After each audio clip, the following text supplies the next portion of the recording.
Now, Salman, so you've been a banker in your past life.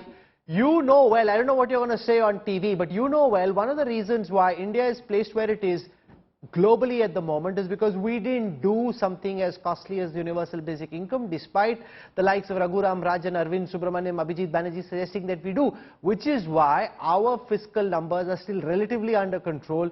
Unlike a lot of other countries which are now facing very serious debt problems, India simply could not afford at the time of the pandemic or even later a universal basic income kind program. Now that's the reality.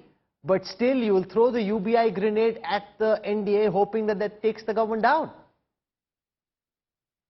Well, first of all, anybody who just looks at the fiscal deficit number without looking at what's happening at the overall economy is not really an economist that one should be listening to.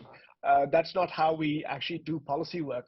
But I don't want to get into the policy part of it. I know our friend from the BJP will not really talk about substantive issues. Neither will the Prime Minister, by the way. The Prime Minister will keep quiet about Manipur. He'll keep quiet about China, even though China sits on Indian territory.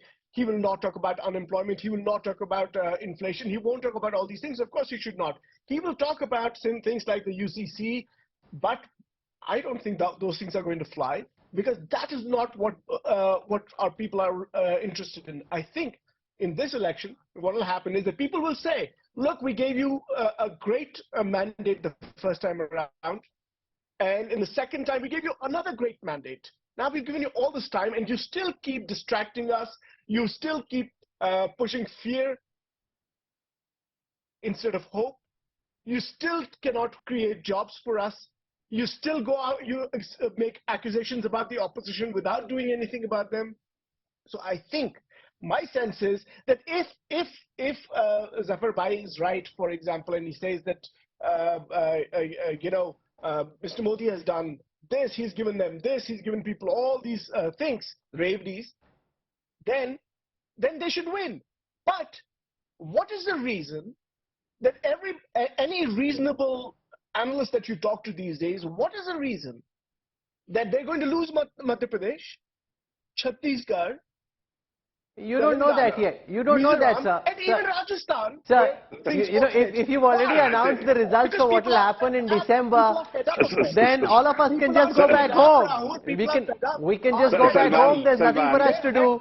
All of July, August, September, October, November and December, all of us can just chill, have a good time, because Salman shows already... You know it, I know it. Okay. You know it, I know it. People are fed up. And by the way, if you want to know why people are not talking even more about these issues, it is frankly because of mainstream media, which is complicit in what Mr. Modi and the RSS and the BJP... So you are here on TV saying exactly what you want. What complicity are you referring to?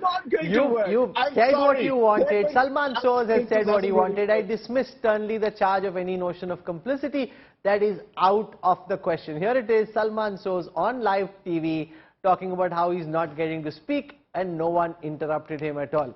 The irony is contained in that answer itself. But anyway, you're not letting me speak. I'm saying that you're not taking Mr. Modi's, what Mr. Modi has done to the country. You people are quiet about it because you fear this this regime. That's why the press freedom index is where it is. Why? I mean, come on, this is an open secret. This is everybody knows. So let's just let's not talk too much about it. Okay. So what we've seen during the show is the Congress put out its narrative. The Prime Minister this morning laying out the BJP's narrative for the 2024 elections, which he hopes will carry him through the assembly election as well. Nobody likes the media, which is fine. The BJP thinks you're always anti-us, anti-Modi media, and the Congress thinks the opposite. We live with that. It's no big deal. We just do our job, do it as well as we possibly can, go back home to our family and our friends, and let the BJP and the Congress say exactly what they please.